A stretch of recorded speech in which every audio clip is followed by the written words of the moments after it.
Dito sa Papa Dudut Stories, ikaw ay hindi nag-iisa.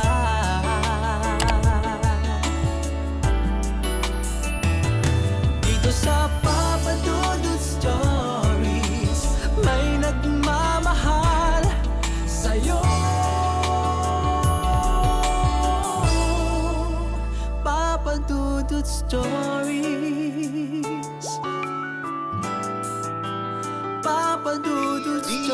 Dear Papa Dudut, sa lahat po ng mga nakatutok ngayon, huwag pong kalimutan mag-like, mag-share at mag-subscribe. Maraming salamat po sa inyong lahat.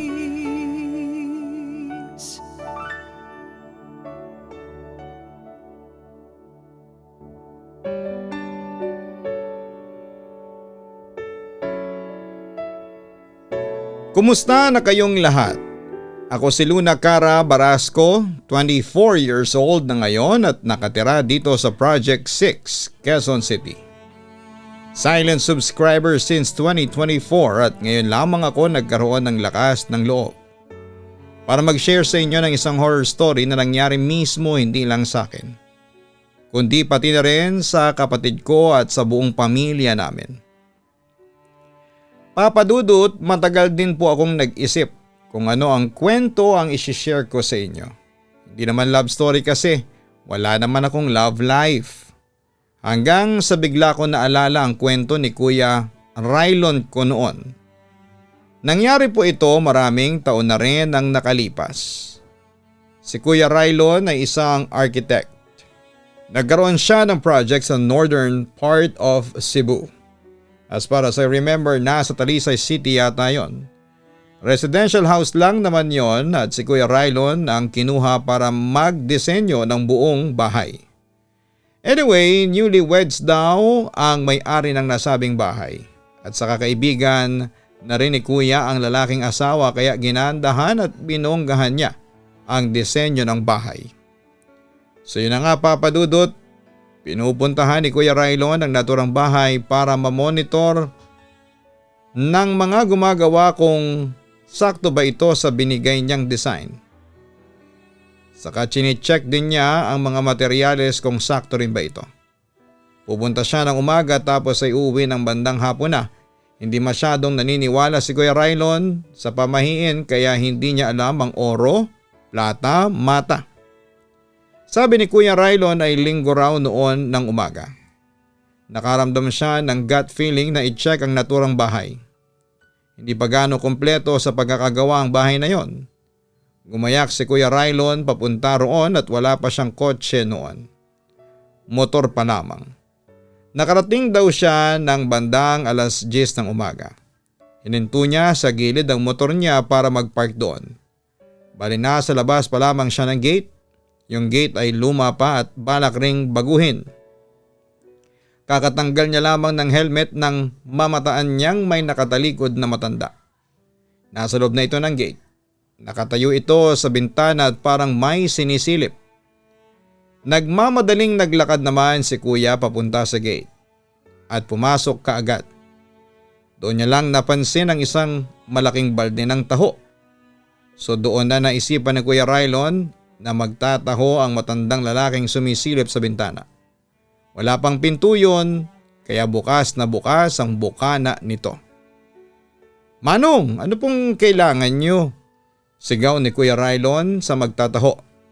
Nakasilip pa rin ito. Siyempre si Kuya Rylon nagtataka kaya nilapitan niya ito. Nang makalapit ay tinawag niya ang atensyon nito pero si Manong nakasilip pa rin daw. Bigla na lang tinalikuran ni Manong si Kuya Rylon at pumasok sa loob.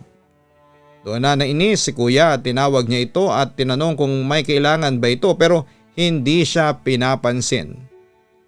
Napansin daw ni Kuya Rylon na nakatayo ito malapit sa hagdan habang tinititigan ang hagdan mula ibaba hanggang itaas. Sa isip daw ni Kuya ay para itong nagbibilang. "Manong, kailangan nyo na po atang lumabas." Magalang pa rin si Kuya na nakikiusap kahit medyo naiinis na raw siya.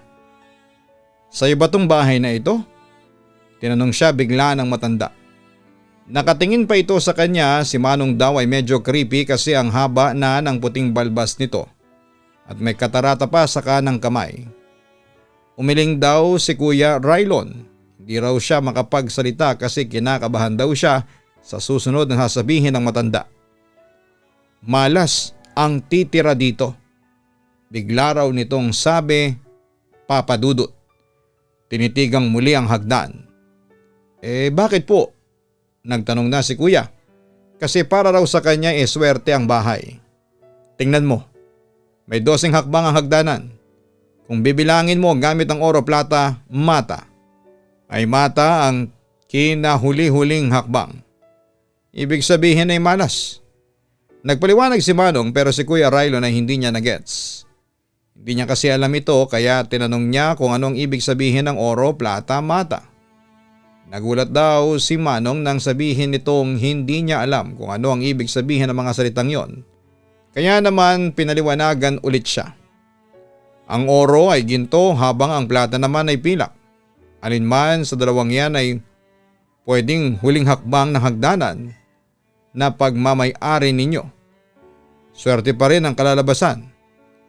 Pero kapag mata ang huling hakbang ng hagdanan ninyo, ibig sabihin ay malas o kamatayan. Hindi raw alam ni Kuya that time kung matatawa siya o maiinis sa sinasabi ni Manong. Si Kuya kasi ay may pagkahambog at ma-pride at saka wala siyang pinaniniwalaan ng mga ganon.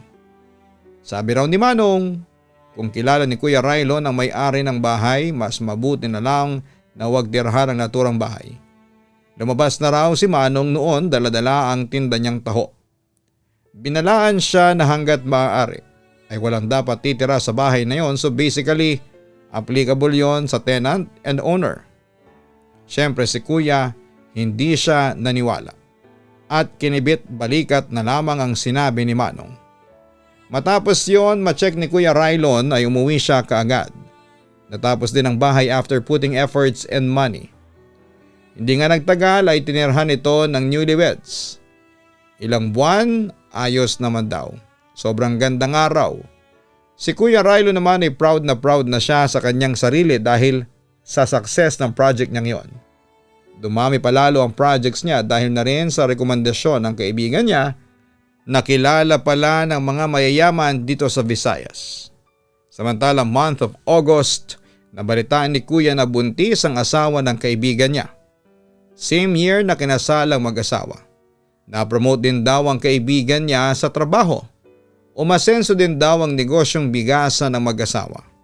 Siyempre nawala sa isipan ni Kuya Rylon ang sinabi ni Manong magtataho.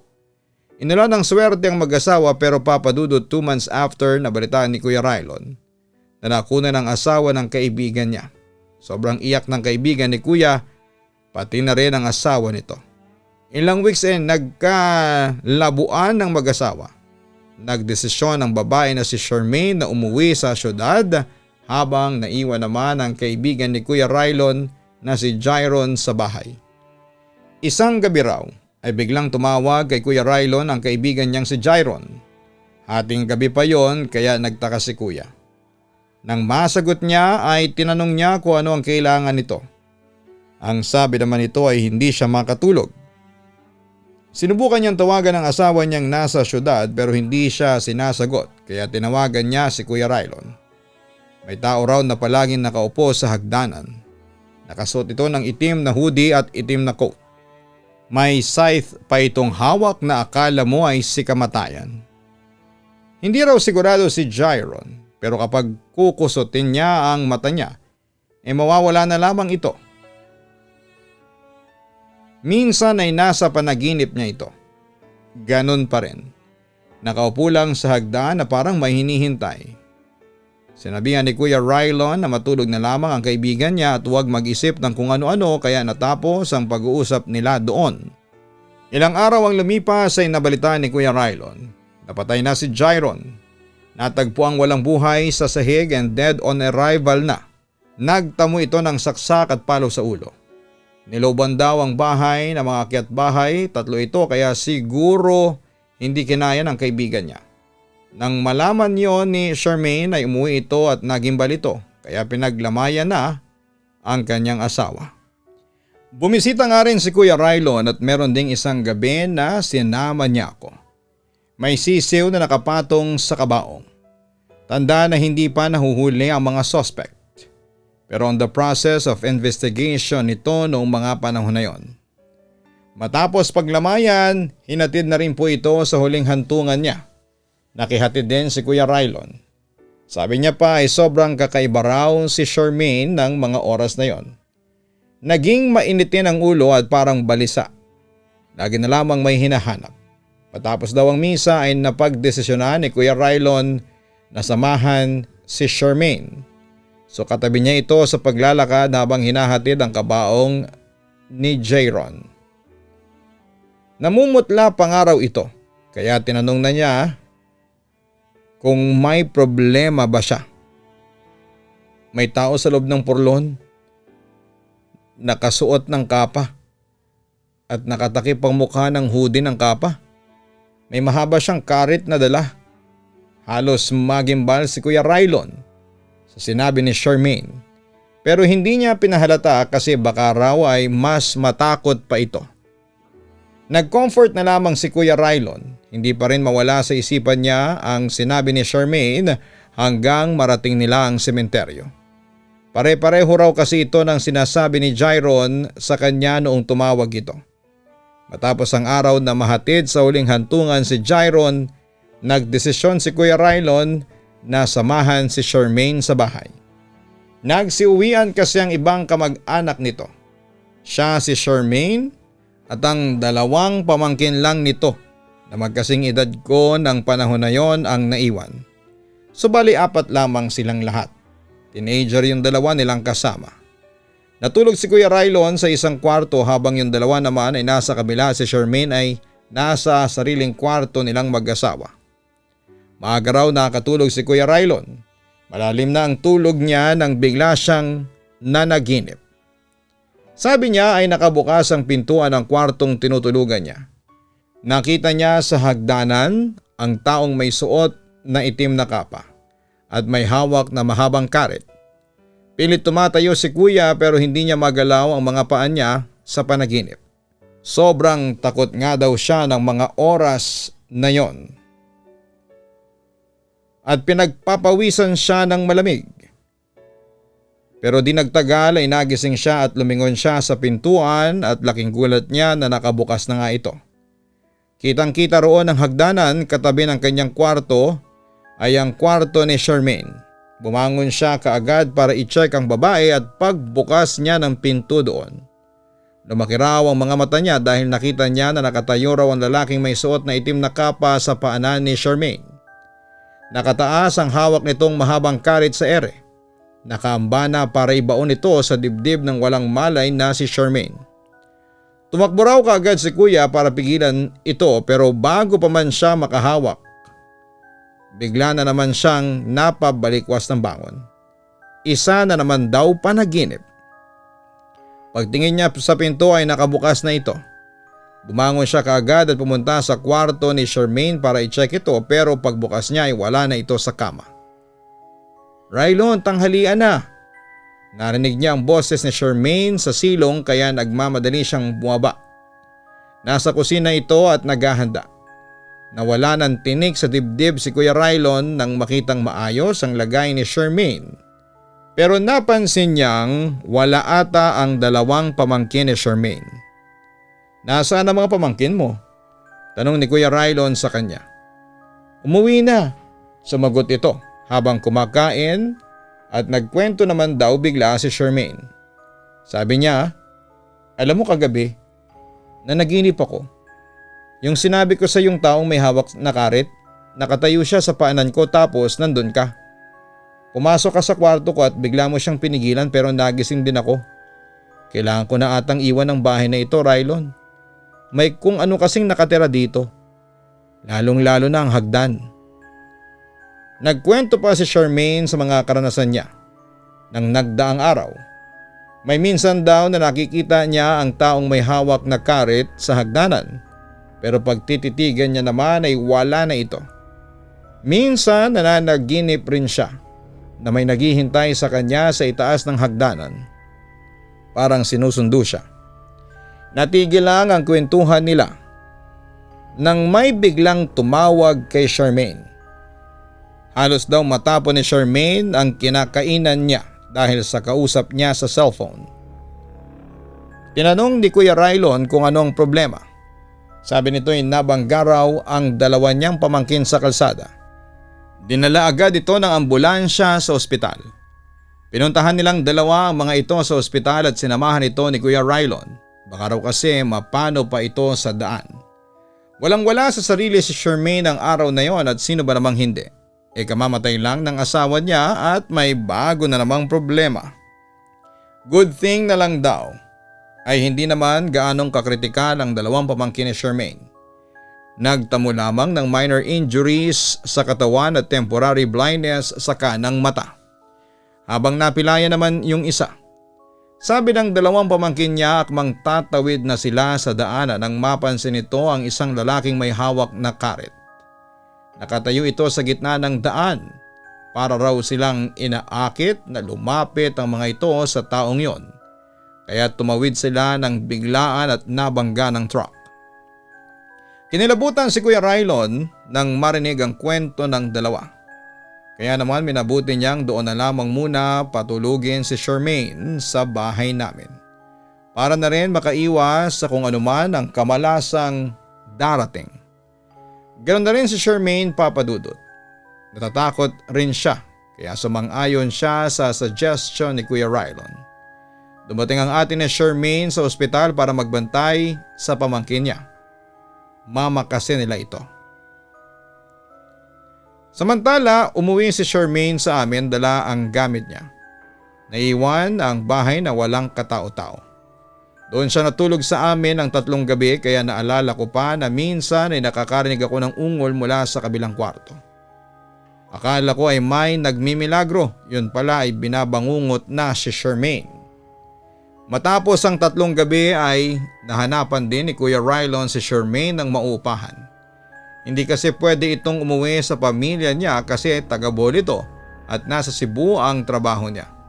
Malapit lang ang boarding house ni Charmaine, nasa crossing lang kaya palagi itong binibisita ni Kuya Rylon. Inamin sa akin ni Kuya na sa higit buwan niyang pagbabantay kay Charmaine. Naging malapit ang loob niya sa kanya pero ayaw rin naman niyang sabihin ito kay Charmaine kasi may respeto pa naman siya sa yumao niyang kaibigan. 1 buwan nang dumaan, akala niya ay matatapos na ang lahat dahil nga sa wala nang gumagambala kay Charmaine. Pero isang gabi birthday noon ni Charmaine, galing trabaho si Kuya Rylon noon. Dumaan daw siya sa cake shop para bumili. Ihahatid niya yon sa boarding house ni Charmaine. Nasa mall si Kuya noon, nakasakay na siya sa escalator pero bago pa man siya makababa. Nakita niya sa kanyang peripheral vision si Charmaine. Nakasakay ito sa kabilang escalator. Paakyat yon habang pababa naman ang sinasakyan niyang escalator. Lumingon siya rito pero nakatalikod na ito at naglakad ng paakyat.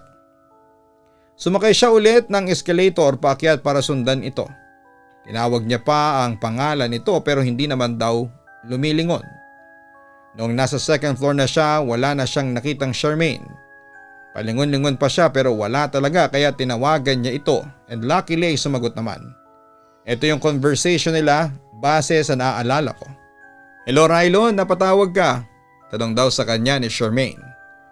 Mabilis namang sumagot ang kapatid ko. "Nakita kasi kita dito sa mall. Tinatawag kita pero hindi ka naman lumilingon. Nasaan ka ba?" "Ha? Kakalabas ko lang ng building namin, galing akong work at naghihintay ako ngayon ng masasakyan. Pero ang weird Rylon kasi may nakita akong babae na pareho ng suot ko sa kabilang kalsada. Kamukha ko nga eh," sagot niya. Dito raw kinabahan si Kuya. Ewan raw niya pero bigla na lamang ang lakas ng kabog ng dibdib niya. "Ha? Sigurado ka ba?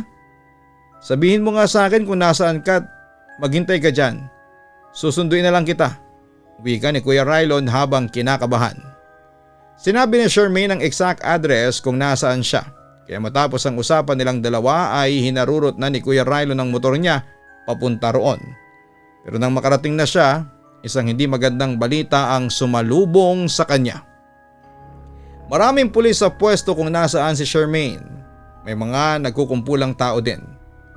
Nang makababa si kuya, tinanong niya ang isang tambay kung ano ang meron pero sabi nito ay may binaril daw na babae.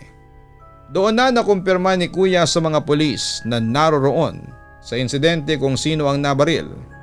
Si Charmaine. Sabi may dumaan na may itim na kotse sa kalsada at binaril na lamang siya.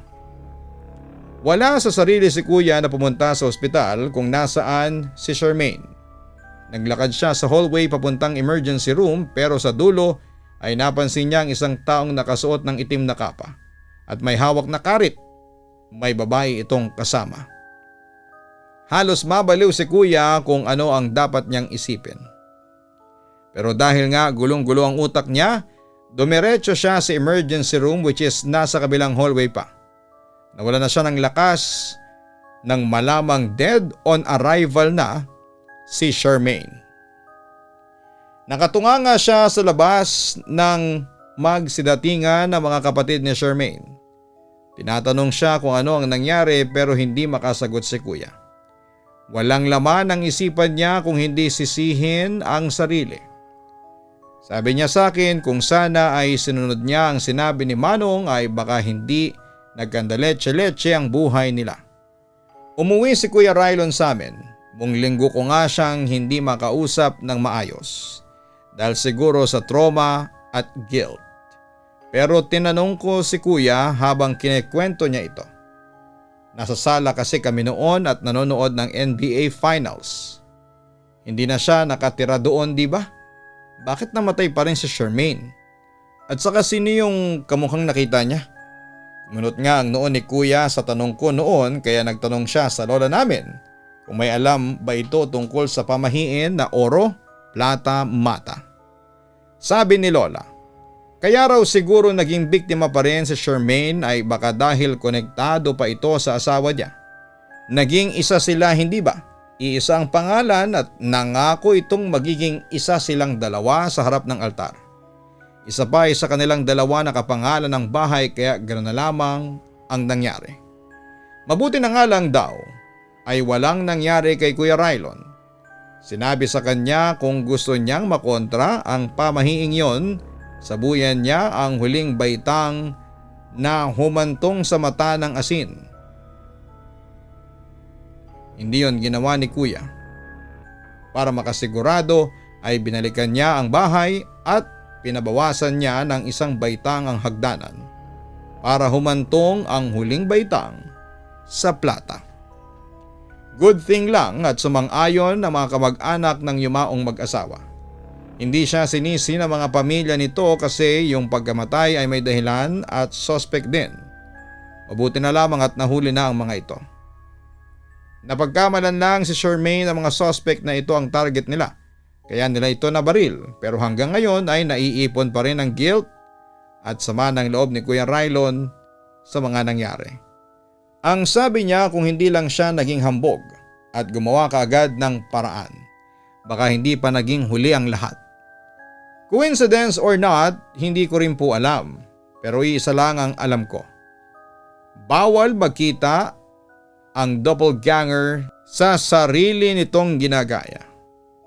And most likely, mamamatay ang totoong tao sa dalawa at sigurado rin akong ang nilalang na may hawak ng karit ay ang taga-sundo. O sa madaling salita ay si kamatayan. Kaya matapos sabihin yon ni Kuya Rylon ay binilang ko ang hagdan namin. Buti na lamang at tumapad sa oro ang huling baitang ng hagdanan.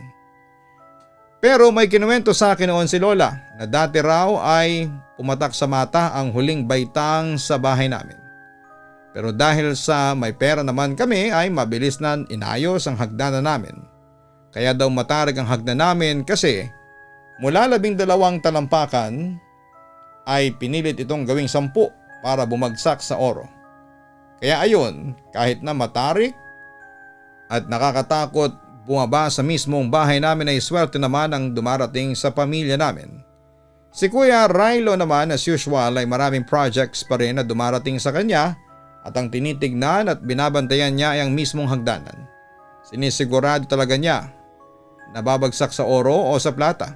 ang huling baitang sa hagdanan. Ayaw niyang maulit yung nangyari kina Jairon at Charmaine na hanggang ngayon ay cargo de konsensya pa rin niya. Kamusta naman sa inyo? Saan ba? Oro, plata at mata ang huling baitang ng hagdan ninyo. Check nyo na lang at maging maingat sa lahat ng bagay. Hanggang sa muli, Papa Dudut, sana po ay mapili po ninyong basahin ang aming kwento sa inyong programa. Maraming salamat at magandang gabi sa inyong lahat. Magandang araw o magandang hapon. Anumang oras po kayo nakikinig. Lubos na gumagalang, Kara. Maraming salamat, Kara, sa ibinahagi mong kwento sa aming programa. Isa sa naging pamahiin ng mga Pinoy ang paniniwala sa oro, plata, mata kung saan ang swerte ng ating tahanan ay malalaman sa kung ilan ang baitang ng hagdanan. Isa itong sinaunang tradisyong nagmula sa panahon ng Kastila kung saan ang bawat baitang ng hagdanan ay binibilang ayon sa siklo ng oro, ginto, yun po ay gold, no? Plata, which is pilak, at mata o ang ibig sabihin ay kamatayan. Ayon sa pamahiin, dapat ay iwasan na magtapos ang hagdanan sa bilang ng mata o yung odd numbers 1, 3, 5, 7, and 9 and onwards. Dahil ito'y sumisimbolo ng kamalasan, aksidente o maging pagkamatay ng mga nakatira. Kaya't maraming arkitekto at pamilya noon ang sinisiguradong nagtatapo sa oro o plata or even numbers 2, 4, 6, 8, 10 ang bilang ng baitang na kanilang hagdan upang magdala ng kasaganaan at swerte. Ang paniniwalang ito ay pinaghalo-halong pamahiinan na nakabase sa relihiyon, superstisyon at kolonyal na impluensya. Isang patunay kung gaano kalalim at kahilig ang mga Pinoy sa hiwaga at kababalaghan. Ikaw ka-online, naniniwala ka ba sa oro, plata, mata? Anong bilang nagtatapos ang hagdan ng inyong bahay? Hanapin ang Kaistorya YouTube channel para sa ibang horror stories na aming ina-upload. Kaistorya YouTube channel po ang inyong hahanapin, ha? At panoorin niyo po yan. At ganoon din ang Papa Dudut Family YouTube channel. Sa lahat po ng mga nanonood din po, nakikinig sa Kaistorya, maraming salamat po sa inyo sa inyong pagsuporta sa channel na bagamat bago ay tinututukan na rin po ng marami nating mga tagapakinig kung kayo po ay mabibitin sa horror stories natin. Maraming salamat po.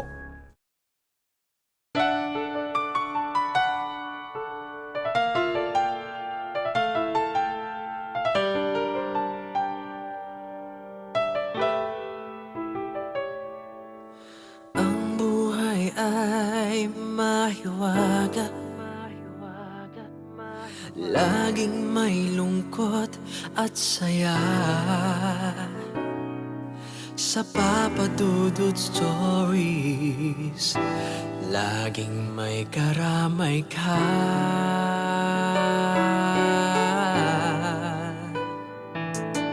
Mga problemang kay bigat, dito ay pakikinggan ka. Sa Papa Dudut Stories, kami ay iyong kasama.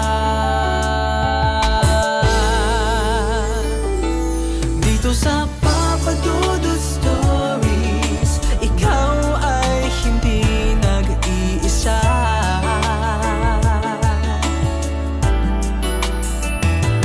Dito sa Papa Dudut Stories, may nagmamahal sa'yo. Papa Dudut Stories, Papa Dudut Stories,